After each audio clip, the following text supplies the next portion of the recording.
Ажлыг унтаад тэгээд одоо босоод өнөж хоолнд ороход байж байна. Одоо хоолоо идчихэд юу руу ажил руугаа явна. 4 цагаас ажил эхэлнэ. Гэтэ бид нар чи энд ингэж байнга хоол идэхгүй шүү дээ. Өнөөдөр яг нэг гэрт хүүтэн амар тугахгүй бороотой болохоор гадуур заваа хоол чигээд тэгээд сууж байна.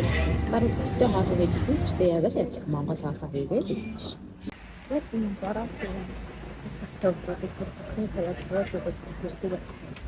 12 сарын 31-нд гадаад чамар ганцаарднаа тэгээд энэ яг баяр ёслол юм ганцаард тэгээд хэлсэн.